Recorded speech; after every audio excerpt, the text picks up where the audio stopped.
সুপ্রিয় ভাতা প্রত্যাশী দর্শকবৃন্দ, আপনাদের সবাইকে জানাই আন্তরিক শুভেচ্ছা।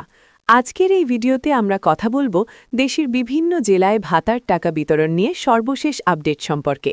ইতোমধ্যে অনেক জেলায় সরকারিভাবে ভাতার টাকা বিতরণ শুরু হয়েছে এবং অনেকেই তাদের প্রাপ্য টাকা হাতে পেয়েছেন। তবে কিছু কিছু জেলায় এখনও ভাতার টাকা পৌঁছায়নি বলে অনেকেই চিন্তিত হয়ে পড়েছেন। আপনাদের জানিয়ে রাখি, ভাতার এই টাকা ধাপে ধাপে পুরো বাংলাদেশে বিতরণ করা হচ্ছে। তাই যেসব এলাকায় এখনও টাকা পৌঁছেনি সেখানেও খুব শিগগিরই দেওয়া হবে। তাই কেউ অযথা উদ্বিগ্ন হবেন না এবং ধৈর্য ধরে অপেক্ষা করুন। বর্তমানে যেসব ভাতাগুলো দেওয়া হচ্ছে তার মধ্যে রয়েছে প্রতিবন্ধী ভাতা, গর্ভবতী মায়েদের ভাতা, শিক্ষার্থীদের উপবৃত্তি এবং বয়স্ক ভাতা। এই সব ভাতা মূলত সমাজের বিভিন্ন অসহায় ও সুবিধাবঞ্চিত মানুষের জন্য সরকার দিয়ে থাকে।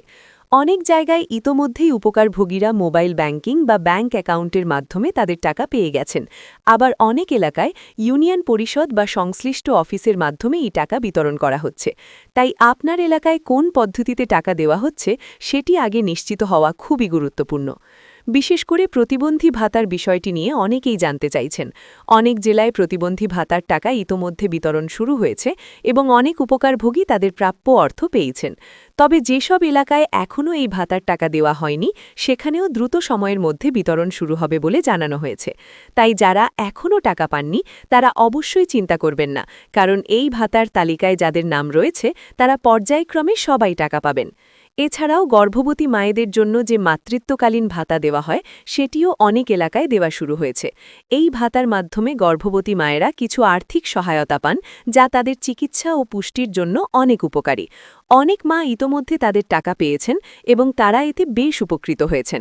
তবে যেসব মা এখনও টাকা পাননি তারা একটু ধৈর্য ধরুন, কারণ এই ভাতার অর্থ ধাপে ধাপে সব এলাকায় পৌঁছে দেওয়া হচ্ছে।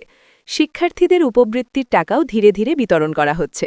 অনেক শিক্ষার্থী ইতোমধ্যে তাদের উপবৃত্তির টাকা পেয়েছে এবং সেই টাকা দিয়ে পড়াশোনার বিভিন্ন খরচ মেটাতে পারছে। আবার কিছু শিক্ষার্থী এখনও অপেক্ষা করছেন। তাদের জন্য সুখবর রয়েছে, কারণ উপবৃত্তির টাকা পর্যায়ক্রমে সব শিক্ষার্থীদের অ্যাকাউন্টে পাঠানো হবে। তাই যদি আপনার এলাকায় এখনও উপবৃত্তির টাকা না আসে তাহলে একটু সময় দিন। বয়স্ক ভাতার বিষয়েও অনেকেই জানতে চাচ্ছেন।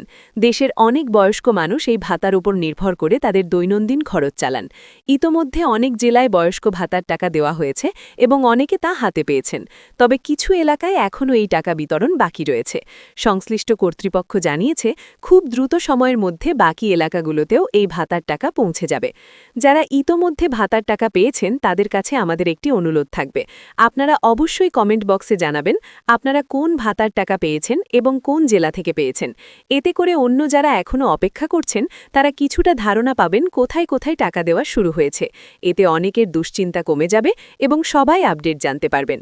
আর যারা এখনও ভাতার টাকা পাননি তারা অবশ্যই ধৈর্য ধরে অপেক্ষা করুন, কারণ এই ভাতার টাকা ধাপে ধাপে পুরো দেশে বিতরণ করা হচ্ছে। অনেক সময় প্রশাসনিক কিছু প্রক্রিয়া বা ব্যাংকিং সমস্যার কারণে কিছু এলাকায় একটু দেরি হতে পারে। তবে তালিকাভুক্ত প্রত্যেক উপকারভোগী তাদের প্রাপ্য টাকা অবশ্যই পাবেন। তাই কোনো ধরনের গুজব বা ভুয়া তথ্য শুনে বিভ্রান্ত হবেন না। সবশেষে আবারও বলছি, আপনারা যারা ভাতার টাকা পেয়েছেন তারা অবশ্যই কমেন্ট করে জানাবেন। আর যারা এখনও পাননি তারা আপনার জেলার নাম লিখে কমেন্ট করতে পারেন। আমরা চেষ্টা করব আপনাদের সর্বশেষ তথ্য জানানোর। ভিডিওটি ভালো লাগলে অবশ্যই লাইক করবেন, বন্ধুদের সাথে শেয়ার করবেন এবং আমাদের চ্যানেলটি সাবস্ক্রাইব করে পাশে থাকা বেল আইকনটি অন করে রাখবেন, যাতে ভবিষ্যতে এ ধরনের গুরুত্বপূর্ণ আপডেট সবার আগে পেয়ে যান।